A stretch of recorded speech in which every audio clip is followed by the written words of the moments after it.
नमस्कार, प्रभात साक्षी news network और आप सभी का स्वागत है। दक्षिण एशिया की भू राजनीति में उस समय नया मोड़ आ गया जब बांग्लादेश की अंतरिम सरकार ने अवामी लीग की कथित गतिविधियों का मुद्दा उठाकर भारत को अपनी घरेलू राजनीति में घसीटने की कोशिश की। वहीं नेपाल ने एक बार फिर लिपुलेख पर दावा ठोंक कर भारत चीन व्यापारिक समझौते पर सवाल खड़े किए। दोनों ही मामलों में भारत ने तपाक से करारा जवाब दिया। बांग्लादेश को यह याद दिलाया गया कि भारत की जमीन किसी अन्य देश की राजनीति का अड्डा नहीं बन सकती। साथ ही नेपाल को यह स्पष्ट किया गया कि लिपुलेख से व्यापार 1954 से चलता आ रहा है और ऐतिहासिक तथ्यों के बिना दावे टिकाऊ नहीं हो सकते।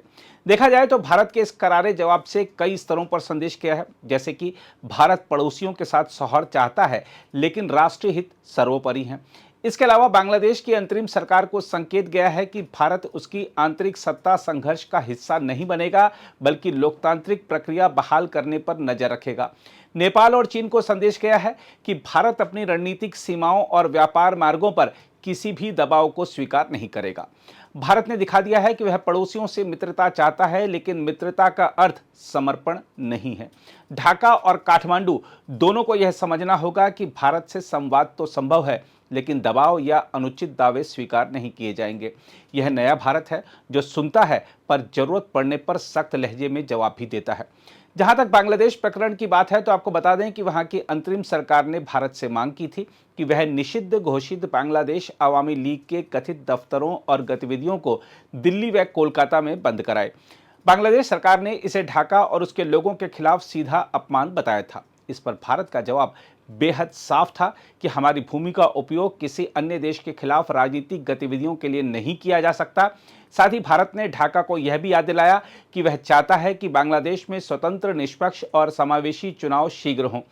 भारत ने बांग्लादेश को स्पष्ट कर दिया है कि उसकी आंतरिक राजनीतिक खींचतान में भारत को घसीटना गलत है। साथ ही भारत ने अप्रत्यक्ष रूप से यूनिस सरकार पर यह दबाव भी बनाया कि वह लोकतांत्रिक प्रक्रिया को जल्द आगे बढ़ाए।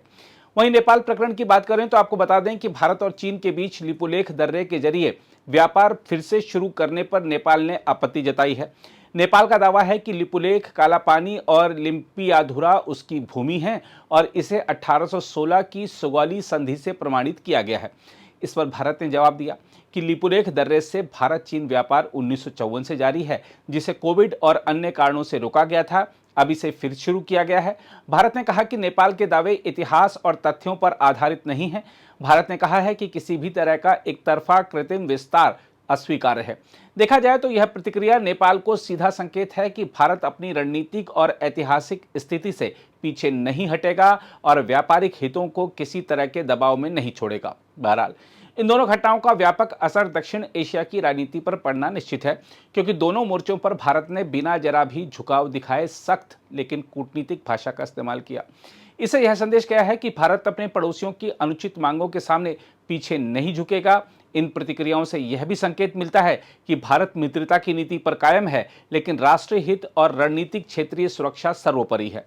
यह घटनाक्रम दक्षिण एशिया में संदेश देता है कि भारत न केवल अपने हितों की रक्षा करने में दृढ़ है बल्कि क्षेत्रीय राजनीति में एक निर्णायक शक्ति के रूप में भी उभर चुका है। अगर आप भी लेना चाहते हैं देश दुनिया की तमाम जानकारी तो आज ही सब्सक्राइब करें हमारे चैनल को। साथ ही नीचे दिए बेल आइकन को जरूर दबाएं ताकि हर अपडेट आप तक पहुंच सके।